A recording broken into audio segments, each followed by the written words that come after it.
Hello punters and welcome back to another Saturday racing preview. Of course, in this video we are looking at the meeting this weekend at Randwick. It's a sensational meeting, day in one of the championships.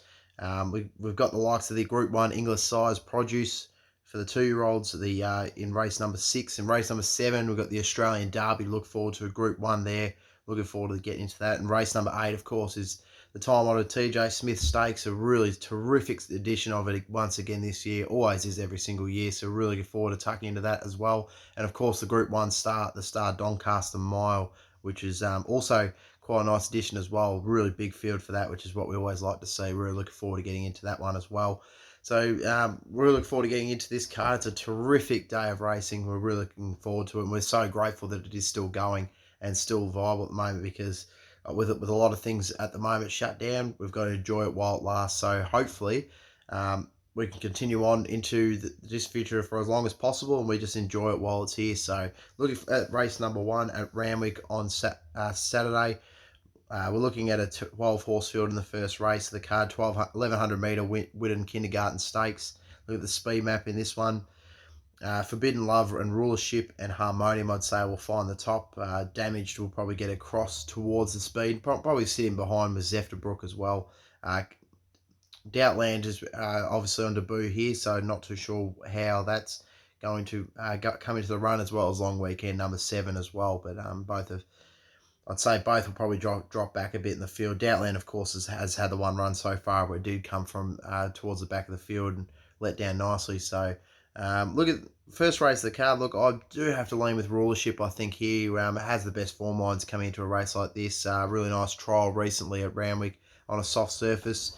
It's obviously coming out of the Blue Diamond behind Tagaloa and Hanseatic. I think for me that's just the best form to bring into a race like this. Prior to that was in some really great form. I mean, you're looking at a second at Caufield where it was beaten by Hanseatic, who obviously is one of the best 2-year-olds in the crop right now. Obviously did fail on Magic Millions Day, but in that race, but I still think, Hanseatic's definitely one of the best 2-year-olds around. Just didn't have its day on that particular day at Sydney. Maybe the first time going around the Sydney track might have cost it, but I think Rulership will be really tough to beat, so I'm going to have it on top.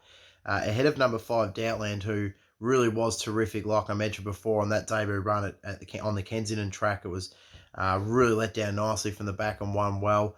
Beat Miss Canada, she's pretty sharp filly, so I'd suggest that's a decent enough form line. I think it was a good enough run to suggest that it will run well here again as well in this race. So I'm going to have it in for second. In for third, number 4, Damaged. I think Damaged also has a good chance in this. Last start was finished one at Warwick Farm. It was beat Codebreak on that occasion. Really let down quite well with Tom Marker in the saddle. James McAvoy jumps in this time around. I think it's got a really good chance of winning, go close again. And the other horse that I think also shouldn't be forgotten is the Kiwi horse that has come across for this race. Not an option for AW Pike and Opie Boston in the saddle. Had a decent trial at Rose Hill over the 900 metres on a heavy surface. It's obviously been some good 2-year-old form over in New Zealand, particularly Ellerslie finishing behind Play That Song, who 2 starts back when it finished second, was beaten as a $1.80 favourite on that occasion, then went out as a $3.90 shot and failed at Ellerslie last time out. But look, I think it's got a good enough chances to run a good race here once again. Mr. Pike doesn't bring him over here too often unless they've got a decent enough chance. He's got a very good record here in Australia. So recap the numbers for me. Look, I do think number 1 Rulership's the one to beat the favourite at $2.80. I think it's just got the right form lines and it'll be too strong for these ones. In for second, number 5 Doubtland. In for third for me, number 4 Damage, and in for fourth, number 2 Not an Option. Moving on to race number 2 now. It's the Quincy Seltzer Carbine Club. Over 1,600 metres, 9-horse field here. Look at the speed map. I'd say Tri-Nations off the inside barrier will find the top. Promotions will probably go with it as well, I'd say, and Tonte won't be too far off. But not a whole lot of speed in this race, so I'd suggest that some of these back markers won't want to get too far back, and a lot of the key chances in the race are back markers, so this will make it really interesting to see how this race plays out. Look, I'm pretty keen on number 4 Kubrick here. I think this is a race that he can win. He was solid enough last time out, I thought, where he was beaten by Funstar and Probabile. Finished a long way off him. That was on a heavy track. Prior to that was finished 8th behind Brandenburg Reloaded. So it really has been around the right form lines. I just think that coming into this third up, he will be a bit better. His recent trial behind True Detective and Moss Trip on a soft surface was quite good. I think if he can improve back to his best that he showed last preparation, he can be winning this race. So I'm going to have him ahead of number 3 Reloaded, who I really got no knock on. Last time out, finished third behind Castle Vecchio and Prince Fawaz. I think that's excellent form to bring into a race like this. But and obviously Reloaded did beat Kubrick last time they met it. But for me, $2 is a fraction short for Reloaded. For me, I just couldn't dive into that. Especially for a horse that he's only won once from his 7 starts, but he's usually around the mark. He just doesn't seem to get the job done. So he has let a few opponents down a couple of times. So for me, just $2 a bit short. I'd rather look around. Look, I thought Batiga actually has a bit of a chance here. The last time it was 4th at Kembla Grange. May not look at the best form, but behind Electric Girl and Omaha, they're decent country horses, those two. Then prior to that was in a good benchmark 78 behind Positive Peace and Subpoenaed, which is obviously a much better than benchmark 78 grade. Positive Peace, of course, came out last week and won the Group 3 race. So obviously, Positive Peace is a nice horse, and I think that's some decent enough form to suggest that Batia can run a good race. So I'm going to have him for 3rd. And then in for 4th, number 2 Promotions, who's really been in terrific form and was excellent last time out beating Chat in the Canberra Guineas. That was a nice run over the 400 metres. Steps out to the 16. I don't think there'll be any problem for this horse and doesn't mind a bit of sting out of the surface. So I think it will run well as well. A really nice quote, really. $7 and $1.95 looks a nice price. So recap the numbers for me. Look, I am going to go with number 4 Kubrick just because I think his best can win this race, and so I'm going to have him on top ahead of number 3 Reload. As I said, no knock, but I just think it's a bit short to dive in. If it drifts out a little bit out to that maybe 250, 260, I'll be a little bit more keen on it. But just while it's at the $2 quote, I just couldn't quite get too excited about it. I'd rather look elsewhere. In for 3rd, number 6 Batiga, and in for 4th, number 2 Promotions. Moving on to race number 3. This is the New Haven Country Championship final. Really looking forward to this race. It's a huge field, 23 horses in it. Really looking forward to seeing this go around. It's a great addition and a great initiative by Racing New South Wales. They've brought in really an exciting addition onto for the 4 Group 1s that they have on the day. It's just a terrific day of racing. It's going to be a bit of a shame that there's not going to be people there to enjoy it, because it always is a fantastic day out there at Randwick. But we still get to a lot of great racing to look forward to, so we will get exactly what we're after, and we'll still be able to get around it and still be able to watch it. But unfortunately, the people on the track won't be able to make it as big of a day as what we've seen it be in the past. But going back to the race, number 23 California Fox will probably find the front here, I think, from barrier number 2. Usually likes to get out and hum along. Two big Fari from an outside barrier to hit the target. I think they'll also go towards the speed. Plonker and Sky Call usually like to get up there as well. Real interesting type of race here, because there's lots and lots of different form lines. It always is a hard one to line up for me. But look, I've got to go number 2 big Fari. If he can just get himself across in that wide barrier and get into a position, I think it'd be extremely hard to beat. He's been in terrific form.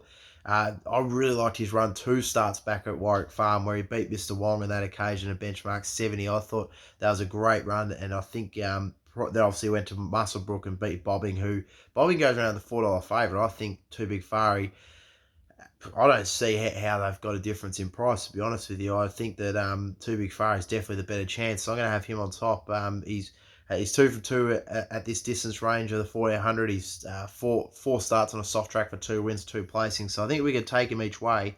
Just got to hope he gets across. But if he does, he's going to be really hard to beat for me. Even for 2nd, number 3, Healing Hands, who I thought was a real good chance here, especially last time out. Finished behind Grand Piano and Pinceville. Now, Grand Piano goes in the race. Prior to this, I wasn't overly keen on Grand Piano. Just I think 450 was a bit short about it, considering it's got the weaker form lines. But if Grand Piano runs a good race, this will further strengthen Healing Hands' prospects. This horse has always been expected to go to bigger and better things, and hasn't done so till this prep. This prep has been absolutely fantastic, albeit in a lot of weaker country class races, but he's still in some nice form, and he's going to come into a race list at the $19, where I think he's got a real shot. So I've got him in for 2nd.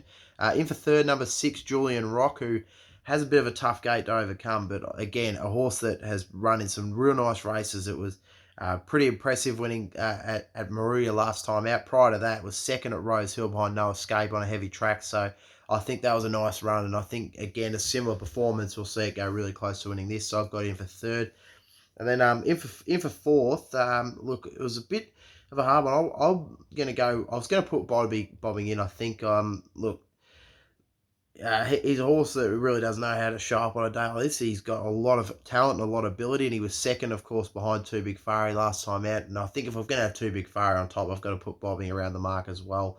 It's excellent on soft tracks. Had 6 starts for 4 wins and 2 placings. So, I mean, you can probably take him with that thought that he will be around the mark, I think. But look, recap the numbers for me. I'm very keen on number 2, Too Big Fairy on top at the each way quote at $6.50 and $2.40. So I've got him ahead of number 3, Healing Hands, in for second. In for third, number 6, Julian Rock. And in for fourth, number 1, Bobbing. Move on to race number 4 now. It's the Tab Adrian Knox Stakes over the 2,000 metres. Look at the speed map here. Nice big 18-horse field for this one.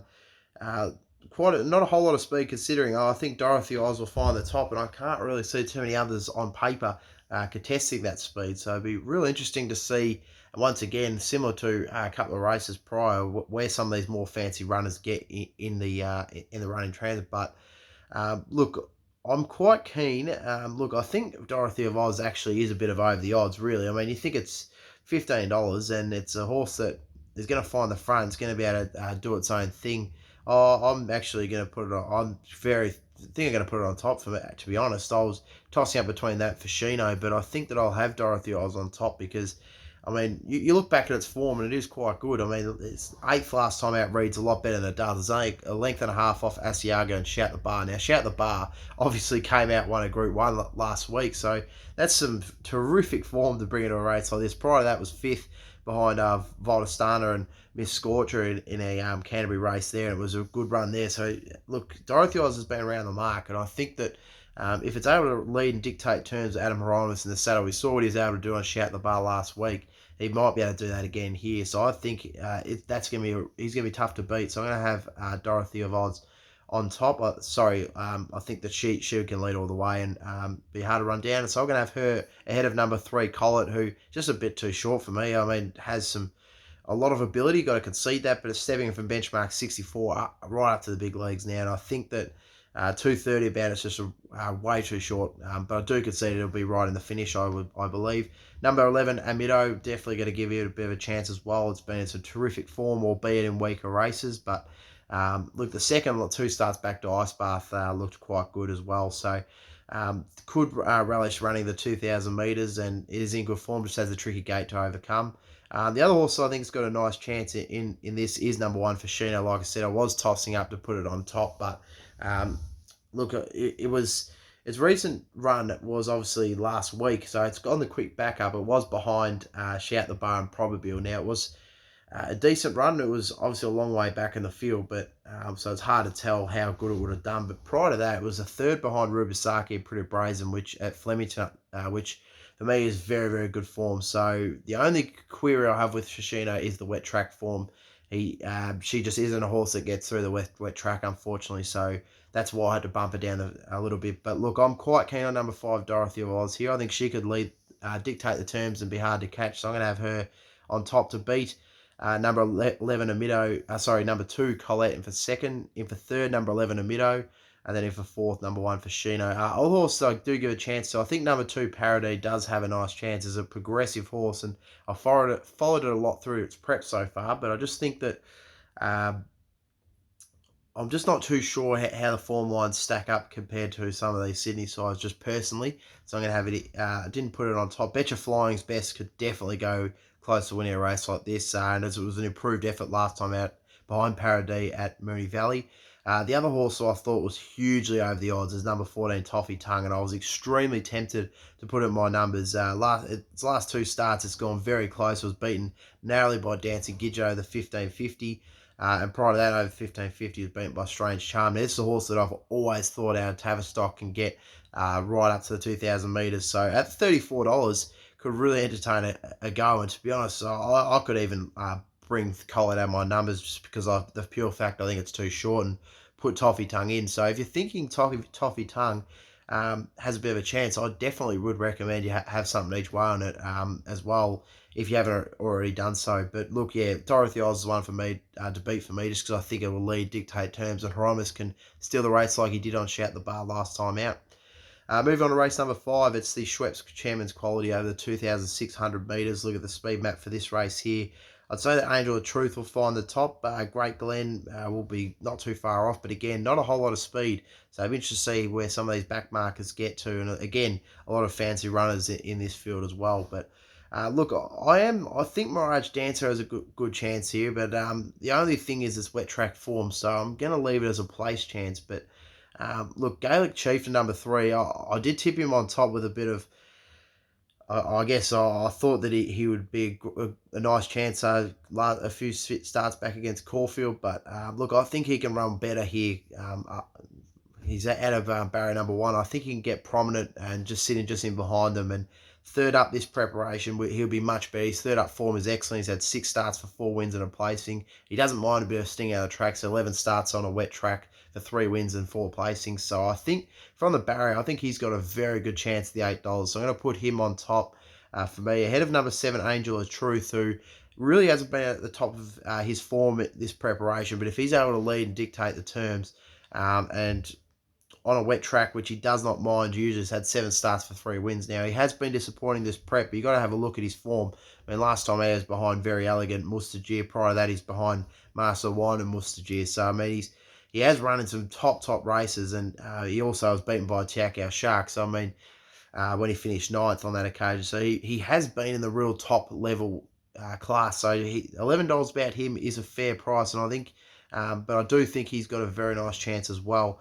Number 11, Young Star, is another one that I don't want to leave out. I think he's got a good enough chance. He was much improved. I think he's really starting to get back to the level that we saw when he ran really well in the Melbourne Cup 2 years ago. So I think if he can get close to that form once again here, and he obviously is much fitter now. She can run a very good race at the $7.50. And the other one that I really want to give good push for is number 2, The Chosen One.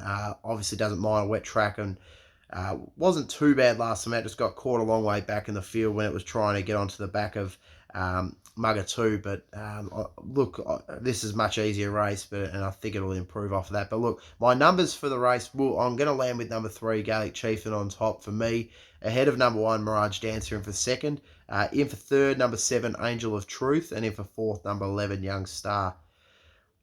But look, pretty difficult race. It's very open, that race number 5. There's a host of chance. A lot of horses haven't really won in a while, which makes it very difficult to really have a clear standout. But I do think Gaelic Chieftain, third up, coming onto the wet track up in Sydney and from barrier 1, just looks to get the perfect run in the race, and that could be the difference in the end. Moving on to race number 6, and it's the first of the Group 1s of the day. It's the English size produce over 1,400 metres for the 2-year-olds. Look at the speed map. I'd say Margaret and Culture and Amnesia will find the top. Prague and Mission River, they've got wide barriers, and they usually like to get towards the speed, so I'll be interested to see where they, land in the run. But look, for me, this is one of my better bets of the day. I think Margaret's is going to be extremely hard to beat. Its first up run was terrific when it beat Osamu at Randwick. Then it went to Rose Hill, of course, in the Golden Slipper, and it was a terrific run behind Fun and an away game. If those two were running in a race like this, they'd be extremely short price favourites, I believe. So I've got to have my Margaret on top, got to follow that form line in. So I think he just wins this race. So I've got to have him on top to beat number 8, Ollie Kirk, who I'm really interested in. I think it can run a good race here. Obviously on its debut, it was really, really impressive, winning at Flemington in a midweek meeting there over 1,100 metres. Then stepped out to 1,400 and was beaten by Luna Fox and Larimer Street. But again, that was a terrific run, and it was a touch unlucky in the run there. It's been saved for that. That was back on the 7th of March. So it's almost had a month in the spelling panic, and it's had a tick-over trial, which it did win at Randwick on the soft conditions. So I was impressed with that trial, and I think he might be wound up and ready to go and win this race. So I'm going to have Ollie Kirk in for second. In for third, number 2, Larimer Street, who's just building nicely into a race like this. Last time out at Moonee Valley, was quite impressed with its win there. Prior to that, look, you're looking at second behind Luna Fox, a third behind Prime Star and Bella Nipotina. So has knows how to be in the finish. And I think a horse that's $15 and $4.60 the place that knows how to be right in the finish basically and in the top three. I think it's a bit of an overs for Lama Street, especially Glenn Boston. The Sally is the ultimate big race rider as well. But if a fourth, I'm going to put number 3 Prague. Look, he was as well quite good in the Golden Slipper. He was excellent in the start prior to that beating Kamasi. Look, he loves a bit of sting out of the ground. He's had 3 starts on a soft track for 2 wins, and then obviously that 6th in the Golden Slipper. I think stepping back to this kind of a race, he could definitely be a good shout as well. But other horses that I want to give a bit of a chance to, a little bit of a push, is number 11 Mission River for Gerald Ryan. I can't believe the odds of this horse. I mean, you're looking at 51 to 1. Obviously, it was just okay last time out behind Mamaga, and it was a little bit of a disappointing run. But prior to that, second behind Supreme Idea was a nice run at Randwick. It's had a good trial leading in. So this is a horse that I think that could run a huge race at the $11 odds. But look, I'm quite confident in my top 4. I'm going to have number 1 Mamagan on top. I think it is going to be extremely hard to beat as well. I think 320 is a nice price. I'd be probably looking to get on that now. I think it'll shorten in. In for second, I'm going to have number 8 Ollie Kirk, who, like I said, has really been saved for this kind of a race. So I'll be interested to see how it runs here. In for third, number 2 Larimer Street, and in for fourth, number 3 Prague. Move on to race number 7 now. It's the Australian Derby, the second of the Group 1s for the day, over the 2,400 metres. Look at the speed map for this one. I'd say Sacramento will find the top. I'd say Zabrowski will also be close to the speed. Quick Thinker, Skidor and Diasonic will be close up to the speed. But I think Sacramento is the clear leader of the field. Now, real interesting race here because a lot of the big chances are towards the back of the field. But look, yeah, so for the Australian Derby, look, I couldn't go past number 1 Castle Vecchio. I mean, he's just got, I think he can go to the next level after winning last start. He was excellent when he beat Prince Faraz over the 2,000 metres at Rose Hill. Comes back to Randwick, a track that he quite enjoys. He's had 5 starts at the track for a win and 3 placings. Doesn't mind a bit of a sting out of the ground, but like we know, last year's Cox Plate second. He will enjoy stepping up in distance, I think. That was obviously over 2,040 metres, but I think that he'll get through the 2,400 quite nicely. And James McDonald's quite confident as well. He's got a very good book of rides for the day. But once again, look, I think Castelvecchio is the one to beat. Ahead of number 2, Shadow Hero in for second. I think Shadow Hero obviously has won a race like this before over this kind of distance, so you can trust him in to run out the trip. He was decent enough last night behind Castle Vecchio. Went round at $3.20 on that occasion. Could improve that extra 400 metres. He'll be right in the finish. Number 3, Warning, of course, the Victorian Derby winner, was over this kind of a distance. Last start was 5th in that Castle Vecchio race. They're all coming out of the same form line, but I think Warning will also improve off of that. So I think all 3 of these horses will improve, and they'll be too good for the rest of them. But look, the other one who I do think is a huge watch and is number 4, Sherwood Forest. It's the New Zealand Derby winner, and it was really running nice time as well. It was a little bit disappointing last time out behind the Castle Vecchio, Shadow Hero and Warning. Finished 7th on that occasion. But this is a horse that getting up to the 2,400 metres where he did win the New Zealand Derby will be, he'll really relish that kind of a ground. And like I said, with a trainer that doesn't often bring them over here unless they're a good chance. He's got a great strike record. I wouldn't be surprised if this horse can come out and win with Kerry McAvoy in the saddle. But look, I'm going to keep with Castle Vecchio just out of that form race. He was just too good, and he was quite a decent way in front of the rest of them. So I can't see how they're going to make up that ground when I see that Castle Vecchio will improve up to the 2,400 metres. Now, I could be wrong, but I do think he'll improve greatly as well. But as will the rest of them, so I think it'll be a much more tighter race this time around. But look, number 2, Shadow Hero in for second. In for third, number 3, Warning. In for fourth, number 4, Sherwood Forest. And race book order 1, 2, 3, 4. Moving on into race number 8, and it is the TJ Smith, so 1,200 metres. And I mean, wow, what a race it is. I mean, there's a stack of chances in this race. So look at the speed map, which will probably be the key in the end, really, to where they get into the run. But Nature Strip off the inside barrier, you suggest that he will get forward. The big query with him is that when he gets that barrier once, you look at it and you think, oh yeah, great, he's going to get on the speed, he's going to be just get to dictate terms, be hard to run down. But sometimes he misses the kick, and if he misses the kick from barrier one, he's in a lot of trouble, because we have seen it so many times before with him in the big races. But number 4, Redzall, coming out of barrier number 3, will be right on his hammer. White Moss and Vega Days. I think Vega Days is the real interesting one, because he obviously has led all the way in his last start, and he went really close to winning the start prior, where he 3 starts ago when he finished second. But he likes to get out and get towards the front, so he might put a bit of pressure as well on Nature Strip. Other horses that will get towards close to speed will be In Her Time and Bivouac. I don't say they'll lead, but they'll look to find a spot not far in behind. But really interesting, I guess, battle of tactics here. White Moss is another one that usually likes to get up towards the speed as well. So I can see a bit of pressure on Nature Strip. And as such, I'm not going to be with him. I think number 2, Parada, is going to be the one to beat here. I think he looks to get the perfect run of the race. So I really liked his first up effort. Look, I thought he would run better, but he was obviously going to take a lot of improvement out of that first up run, where he finished fifth behind I'm Excited, Miss Leonidas. So he's going to have to lift that level, but we know he can, especially at this track. He's had 12 starts here at Randwick for 5 wins and 3 seconds. He doesn't mind the sting out of the ground. I just think he gets the perfect run in transit in this race, so I think he's going to be really hard to beat. Ahead of number 3, Santana Lane, who's looking to make it back TJ Smith. So if he didn't draw that barrier number 2, I'd be extremely confident on his chances. If he had a bit of a wider barrier, he'd be my top pick by an absolute mile. But I do concede he's got a good chance.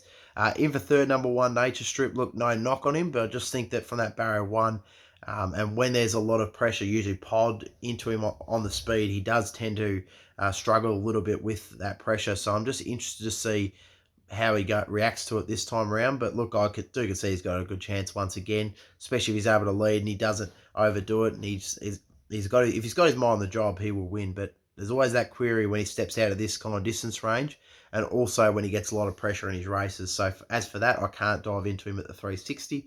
But the other horse that I do think is also a nice chance here is number 9, Exceedance. Now, he obviously has been a bit disappointing behind Loving Gabby and Bivouac, but I think he'll turn the tables coming back here to Sydney. I just don't think he's handled the Melbourne way of going the first 2 starts. He jumped in it and got in a bad position first up in the Newmarket, where obviously Bivouac bolted away and won, but Dwayne Dunn did say that he was never a chance when he jumped out of the gates. Then he went to Moonee Valley, and I think he got on the wrong leg there. He didn't wind up till late.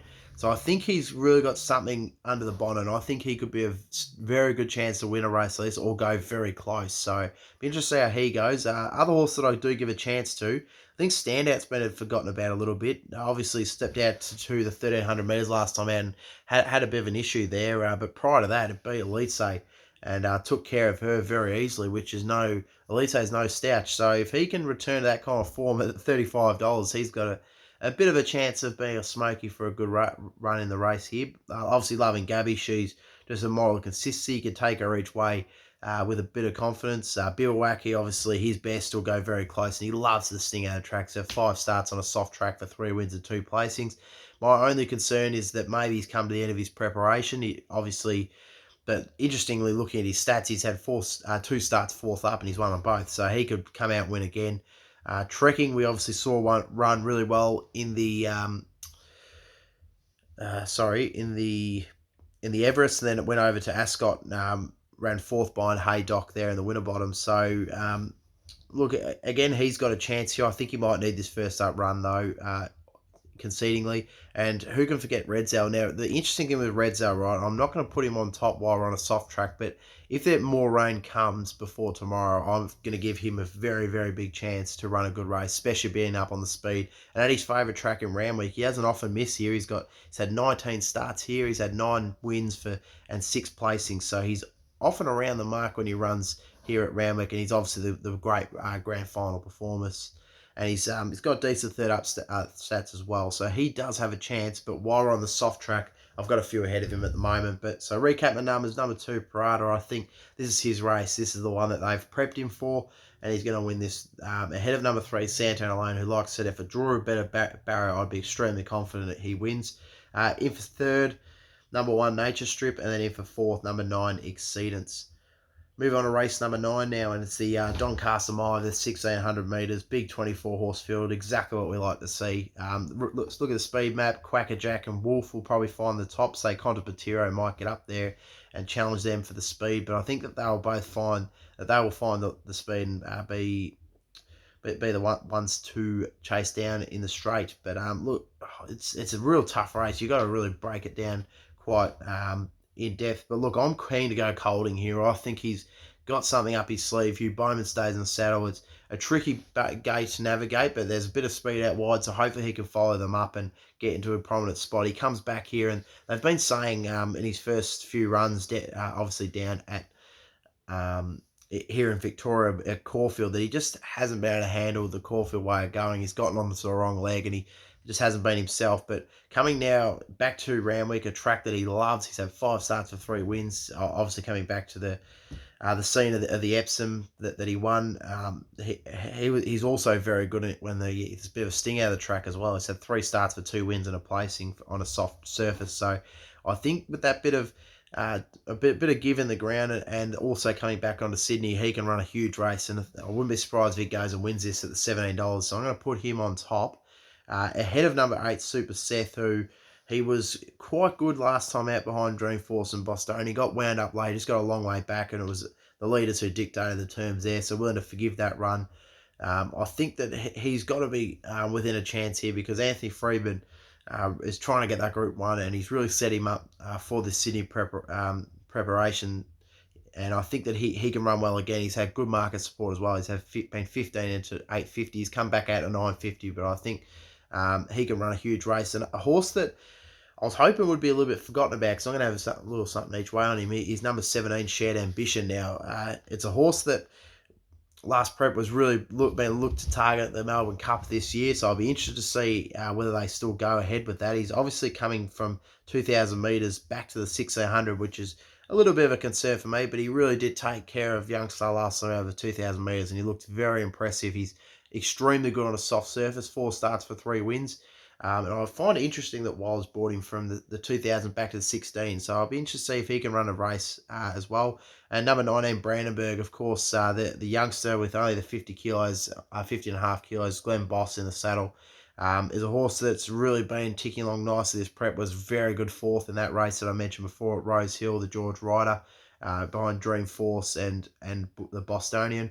Prior to that was a nice 3rd behind Shadow Hero. Microphone, 1600 has been really I guess set for this race, really, because you look at its runs to date, he's obviously just been getting better and better and better, and I think he's going to really hit and run well here, but he's got to do it because there's a very nice field that he's up against. So, look, other chances that I want to give, look, I do think that Mr. Quickie can run a better race than he ran in the All-Star Mile coming into this second up. I think he could improve off of that. Kingswood Dreams being forgotten about a bit here. His best form will win a race like this. He was a bit disappointing in the Australian Cup, but prior to that, he was excellent, finishing 2nd behind Miss Siska. So, look, he could run a good race. Number 3, Homesman, is another one that I left out. He doesn't mind a soft track, and he comes up to the 1,600 metres. He's second up. He's very good second up as well, so $20 looks a bit over for him. But I also left out Melody Bell. Now, the reason I've done that is because, look, I'm just not sure about her form lines, really. I mean, she won the Group 1 here, of course, at Flemington, but I wasn't convinced on that form. Then she was beaten by Magic Wand. Now, that was a top run, and she was really good on that occasion. But she's been to Randwick twice, and she's never placed. So I'm just a bit concerned that maybe Randwick's not her track. So I just couldn't put her on top, considering she's the favourite. I thought there was a few else that I wanted to make a good case for, but look, it's a huge race, and there's a lot of good chances. Even Quackerjack, if he's allowed it on the speed on his own, he'll be hard to run down, especially on a wet track that we see here and at Randwick, which he runs so well here. So he could also be a bit of a chance. Imaging was excellent last start on a heavy surface. Comes back to the soft, which he absolutely loves as well. The import. I know Chris Waller has a big opinion of him, and Kieran McFoy's in the saddle. Look, could really go for quite a while. There's a lot of top chances, but look, I'm going to land with Colding. I think he's the one to beat ahead of number sorry, it had number 8, Super Seth, in for second. In for third, number 17, Shared Ambition. And in for fourth, number 19, Brandenburg. Moving on to race number 10 now. Final race of the card. It's the PJ Bell. Hang on. The D. Bortoli Wines PJ Bell Stakes. I got there eventually. Over the 1,200 metres. Look at the speed map here. 15 horse field. Kiyomichi, I think, will find the top. Way up in the sky. Maya Yesh. Yuan Diva and Sangria and Heart of the Oak won't be far off the speed, but I'd say Kiyomichi will be the clear leader for me. Look, I think Rubasaki is going to be hard to beat here, but although $1.95 is very short, but I think she deserves it. She's a standout filly. She's been really good. Has never missed a top 2 finish. So if you got any of those promos that are around, or if you've get a chance to get your cash back in any way, shape or form, I think you can load into her with a bit of confidence. She's excellent on a wet track, 6 starts for 4 wins and 2 placings on the soft surface. She's never been here to Randwick though, which is a little bit of a concern, but I think she'll be too good for this field. So I'm going to have her on top ahead of number 1, Kiyomichi, who if the heavy track comes, I'm actually going to probably put her on top ahead of Rubasaki, but she has just let me down a couple of times this prep so far. I thought she'd run well last start behind where she was beaten by Miss X Factor and Kunamara. I thought she was a good chance there. She obviously comes to Randwick. She's not nowhere near as good here as she is at Rose Hill. So, but if we do get that heavy surface, I'll give her a bit of a chance in a race like this. So I'm going to have her in for second. In for third, number 6, Way Up in the Sky. Obviously, finished second last time out at Caufield behind Excess Funds. Going to have to improve off of that coming into a race like this, but I think can also run a good race. And then for fourth, number 3, Pin Sec, who I'm really interested to see how it runs first up here. Obviously has some nice form lines last preparation, albeit didn't run too well in its last 2 runs of the prep, but the fresh run where it finished third was a really good performance. So if it can return that sort of form, I think she'll run well. But look, Rubasaki looks really hard to beat. I'm going to put her on top. I can't really see any clear standout to beat her, so I'm going to have her as one to beat. Don't often go the $1.95, but like I said, if you've got a lot of confidence, you can definitely load into it. In the second, number 1, Kiyomichi, just for the simple fact of if we get that heavy track by any chance, I will bump her up probably onto top spot, but at this stage I'll leave her in for second. In for third, number 6, Way Up in the Sky, and in for fourth, number 3, Pin Sec. Looking back through the card, my best bets, look, I'm not going to have Rubasaki as much as I think she's a great chance to win the race. I just refuse to put $1.95 on a best bet of the day. But look, I'm quite keen on number 1, Castle Vecchio in the Derby. I think he's going to be very hard to beat. So that's race number 7, number 1, Castle Vecchio at the 290. And also in race number 6, number 1, Margan at the 320. I think those two will be extremely hard to beat. And I could go with them a little bit of confidence. As for the best value of the card, look, I'm just looking back through in race number... Well, obviously, I'll go firstly to the TJ Smith and number 2, Parada. I think the 750 and 250 is a nice each way play, so I'm going to make him one of my best values. And the other one is in the Doncaster Mile, albeit it's a really open race. I think Coldy will run a good race, and I think $70 well over the odds for him, so I'm going to put him as the best each way play. Now, last week, I do really apologise because I didn't put up a Bendigo meeting, and surprise, surprise, anyone who does follow my pages on social media would have seen that tipped some huge winners, had Snogging get up at the $19, and had quite a lot of winners at Bendigo, had 4 in fact, and then also obviously for those of you who watched the video last week would have seen I had 3 at Rose Hill, so it was a really nice week last week. So if you haven't already done so, please check me out on social media just so you don't miss any tips, any winners that I might find. But what I'm going to do here is I've learned from my mistakes last week. I'm just going to quickly run through my best bets and best value bets of the card at Caufield, just so that I guess we don't, you guys who I'm not making a video for and you perhaps don't follow me on social media or whatever, I can still give you something to follow down at Caufield. So for me, one of my best bets of the card, sorry, the best bets for me at Caufield, race number 2, number 3, Stars of Karam is going to be one of my best bets of the card. I think coming to this fourth up and its last start performance at Mornington, the Mornington Cup, was excellent by an Actow and Inverloch. I think it can turn the tables on Inverloch here. Obviously gets that Inverloch last time out carried 54.5 and now carries 62. But although Tom Stockdale will get a claim on it, but Stars of Carrum in the Mornington Cup carried 50. Sorry, hang on. Sorry, also carried 54, but now carries 57.5. Forgets that slight weight swing, and it's never seen a heavy track, which is a bit of a query, but I think he'll get through it nicely. So I'm going to have him as one of my best bets at Caufield. Then in for race number 8, number 7, Benetoir is one of my other best bets of the card. I think he'll be extremely hard to beat, coming back off a real nice run last time out behind Conta Patiro at Rose Hill on heavy surface. Best each way plays for the card. Look, I'm quite keen to go with in race number 9, the final race of the card, number 10.